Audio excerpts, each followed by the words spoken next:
Hey guys, welcome back to another video, and in today's video, we're going to be taking a look at the 2024 presidential election map if Trump voters refuse to turn out because of quote-unquote cheating. That's going to be a scenario in which it could or could not happen. It honestly really depends because, as we all may know, Donald Trump has been pushing the narrative of that the 2024 election might not be fair. And if voters really feel that way, they just might not turn out at all. And some of these swing states that can really decide the outcome of the election could ultimately sway in favor of Biden. And you take a look at what's happening. We have the Trump indictments, and he's facing a lot of baggage, and that can go, negatively impact his campaign. And Biden is, raising tons of numbers. And I know Trump just raised like 50 million in Mar-a-Lago, but aside from that, and possibly maybe RFK can take away some votes from Trump, basically sabotaging the race in favor of Joe Biden. We're going to be taking a look at that scenario, but before we get started with the map, make sure you are subscribed, click the bell so you get notified whenever I upload a video instead of missing out on any of them. And also we have memberships, so if you're looking for that, it's pinned in the comment section down below. You can use custom perks and custom emojis in the comment section whenever you comment on any of my videos. Now back to the topic of today's video. I'm going to be filling out the 2024 election map in a scenario if Donald Trump voters refuse to turn out because of quote-unquote cheating, which would honestly hand Biden a victory. And you take a look at issues, for example, like abortion. And Arizona Supreme Court, they favored in favor of banning abortion rights. And with that being said, that could ultimately hurt Donald Trump in that state alone. And not just in Arizona specifically, in other states as well. But if Trump, is more moderate on that issue, in which he did say, he actually is pretty much more moderate on that issue. He just came out with a statement recently. But I'm not sure if that's going to change the race and basically change the environment of how voters think. Because Trump can say what he wants in order to get elected, but to govern is a completely different story. You saw what happened with the 3 Supreme Court justices. So, talking aside, let's begin with this map. Even if, Trump voters refuse to turn out because of quote-unquote cheating or the election is unfair, which obviously I want to make it clear that the 2020 election was not stolen. It was 100% fair. Just to point that out there, disclaimer for YouTube policies, I just want to make it clear that the 2020 election was not rigged and it was a free and fair election. So I think Iowa is safe for Donald Trump. I really do. I think he's going to crack double digits. He'll probably get somewhere between 10 to 11 percentage points in the state. I think anything over 10% is safe. And then I think Ohio would be a little bit closer, slightly more competitive. But at the end of the day, I think Trump does get 9%, which was obviously under 10%. So that would be likely instead of safe. States like Florida would be likely for Donald Trump, even in this scenario, because I just think Republicans out-register Democrats, in total. Republicans actually have the advantage significantly. So with that being said, they're going to get way more higher turnout, and Trump is likely to flip Miami-Dade County, in which that county went to Biden in 2020, but went to Ron DeSantis in 2022. So I think Trump could perform very well in there. So basically the entirety of Florida statewide has basically abandoned the Democratic Party, and they just run awful candidates in the midterms. And with that being said, Republicans have basically just taken over and conquered the state of Florida. These states for Joe Biden, I actually think Colorado is going to be safe for him. I think he does get 10%, double digits, which is around his same margin as 2020. Colorado is actually trending to the left, which is the exact opposite of the nation. Basically, nationwide is actually going in favor of Donald Trump, with Trump is basically leading in majority of swing states. But Colorado specifically is actually a little bit opposite of states like Wisconsin, Michigan, Pennsylvania, Georgia, North Carolina, in which they are favoring Trump. Colorado, actually, Biden is polling very well. So I do think that this state is trending and shifting to the left. And you have these Californians moving into a state like Colorado, not just Colorado, other states like Arizona, which is trending the state blue ultimately. So with that being said, I also think New Mexico would be slightly more competitive and closer than Colorado would be, but it doesn't really matter at the end of the day, as Biden is expected to win New Mexico by roughly 7 to 10 percentage points. I mean, the border could be an issue. I mean, Albuquerque is a Democratic stronghold, so if Biden is able to, I would say, perform very well in there, I think he should be able to win the state comfortably by, margin. States like Texas, I actually think Donald Trump would win that by a lean margin, as well as a state like North Carolina. North Carolina, Republicans are actually doing pretty well. Donald Trump is leading in majority of polling averages by a greater margin than his 2016 margin. He's winning it by roughly 5%. as of today, which is greater than his 2016 margin. And if he's able to keep that up, I think he's going to do wonders in this state on election day. Then as for Texas, this is a state the Democrats thought they had a chance of flipping in 2020, or at least being within 1 to 2 percentage points, which ended up not happening at all. Trump won this state by roughly 5%, and then in 2016, it heavily went in favor of Donald Trump by roughly 8 to 9 percentage points. So considering that, what's happening with the border, the immigration crisis, if that really impacts voters, because as we all know, Texas is a border state and that issue is number one priority, it only goes in favor of Donald Trump and it helps him. So at the end of the day, I think in this scenario, I think it doesn't really matter if voters don't turn out because of quote unquote fraud, which is just not true.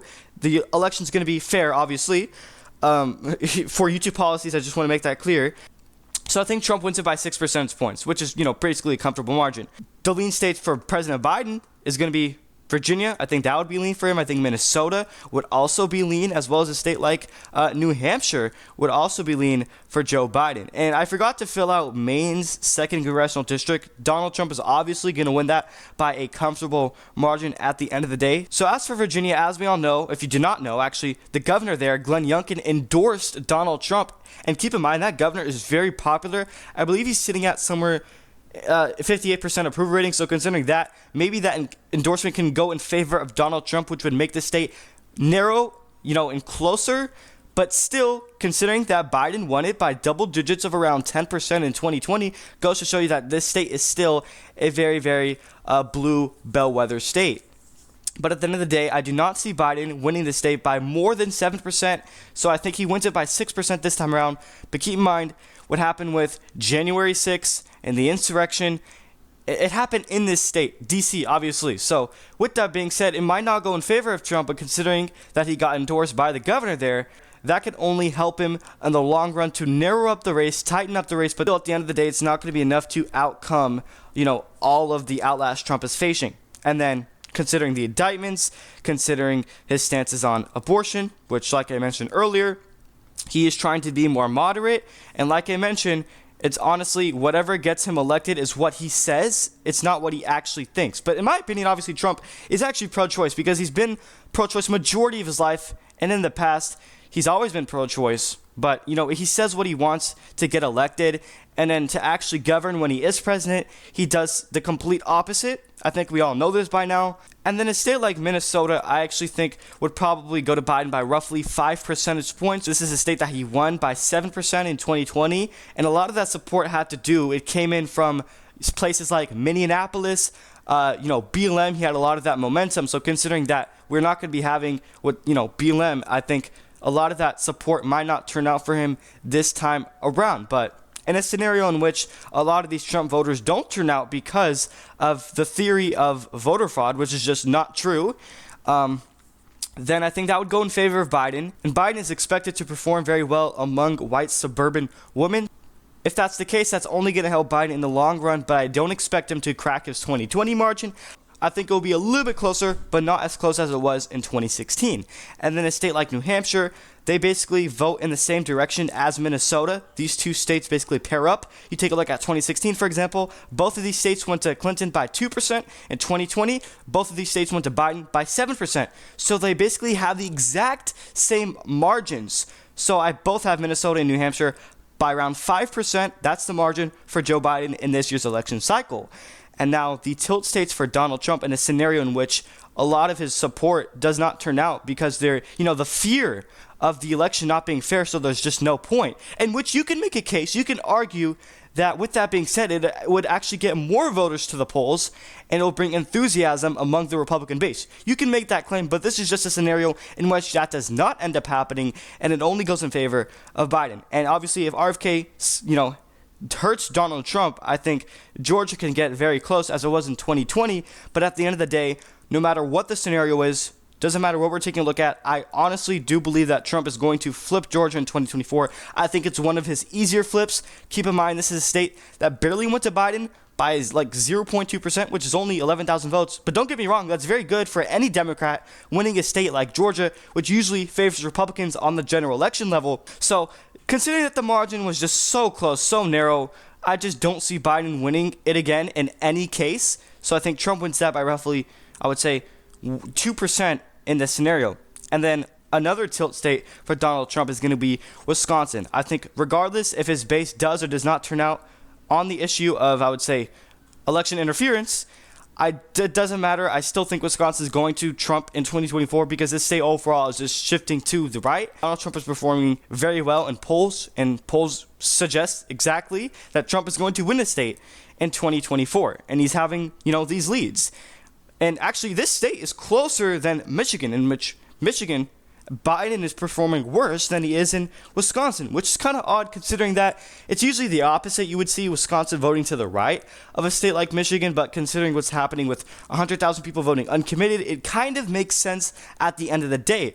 But places like Milwaukee are Democratic strongholds. Places like Green Bay are Republican strongholds. So at the end of the day, it comes down to who has more turnout. And then, obviously, voter registration is very, very important. You have to get these people to the polls. To say you're supporting someone is just only words. You actually have to show up and either vote by mail or vote in person at the end of the day. Biden is going to win Nevada in 2024 by a tilt margin of roughly 1% if we have a scenario in which Trump voters do not show up. I'm not saying all of them, but a good amount, enough to cost Trump the election, do not show up because of quote-unquote cheating. And then I also think Arizona would go to Biden by a lean margin of 2 percentage points. And then a state like Michigan would go to Biden by 1%. And then Pennsylvania would go to him by around roughly 1 to 2 percentage points. So let's begin with Nevada. Obviously, Clark County is a Democratic stronghold. And the only reason why Democrats actually still are winning in Nevada on the general election is because of Clark County alone. If that county does not exist, basically Nevada will always vote red, basically statewide. I mean, you take a look at northern Nevada, it's basically all red. Reno County, if Biden is able to hold on to that, he's more than likely going to win the state in 2024. And keep in mind, Clark County is very hard for any Republican to do very well in. So if Trump does not, I would say perform where he is at with the polls, and he underperforms polls, and people don't turn out because of quote-unquote cheating, then Biden is probably going to win this state. And Republicans are overestimated, overhyped in this state every single election cycle. Don't get me wrong, in the 2022 midterms, Republicans were poised to win. I mean, they still won the governor's race, but keep in mind, Adam Laxalt was just so favored, and he underperformed massively. He lost to Catherine Cortez Masto. So I think, honestly, Biden can win this state in 2024. I mean, in 2016, for example, Trump won the 3 Rust Belt states that handed him victory, and what he still couldn't win is Nevada. And honestly, Biden could win this state in 2024. As for Arizona, this state entirety is shifting and trending in favor of Democrats. You take a look at, they just recently elected a Democratic governor, Katie Hobbs, in the 2022 midterms, which was formerly the Attorney General in this state. They haven't done so, elected a Democratic governor since, I believe, 2009. So you could take a look at see these trends, and places like Maricopa County will be the deciding factor of who wins this state in 2024. Biden won Maricopa by 2% in 2020, but Trump won it in 2016. So basically, whatever happens in Maricopa is very important. And if Donald Trump does not do well with the neocons, then that's only going to go in favor of Biden, which could ultimately cost Trump the state. And considering that in a scenario, in this video specifically, in which Trump voters don't turn out, but obviously not all of them, just a good enough amount to actually cost Trump the election, they don't turn out because the fear of cheating. And Donald Trump is just, when he continues to push the narrative of, I would say fraud, it's not going to go out, in favor of him. Arguably it could, but in my opinion, it won't, because voters just won't turn out because they just don't trust the results. And with that being said, I think Biden wins this state by roughly 2 percentage points. And take a look at elections passed in this state of Arizona specifically. It went from 11 to 7 to 3% to a Biden victory in 2020. So each election cycle going back way to 2008 to 2020, this state has shifted towards the left by roughly 3 to 4 percentage points. So now moving on to the Rust Belt to end off this video. Michigan, as we all know, 100,000 people voted uncommitted. It was a protest vote due to what's happening with Gaza. I know still 19,000 people voted uncommitted in 2020, so basically what's the difference? I mean, it's still pretty much a big difference. 81,000 people more did it in 2024 than in 2020, which is a big difference. Don't get me wrong. But that alone is not enough to flip the state in favor of Trump in 2024. Keep in mind, Biden won this by over 200,000 votes, which is almost 3%. So considering that his margin, in my opinion, was actually pretty great, it might not be enough for Trump to overcome, and it's going to be very hard. And places like Detroit has just shifted towards the left in favor of Biden. So considering that, especially in a scenario in which Trump voters do not turn out because of the fear of the election not being, safe, or they don't trust the results, Biden wins this state. And then Pennsylvania, Biden is actually performing better than any other Rust Belt state, because he's not facing the greatest outlash. For example, in Wisconsin, this is a state that Republicans are doing very well with voter registration. It's just trending in favor to the right.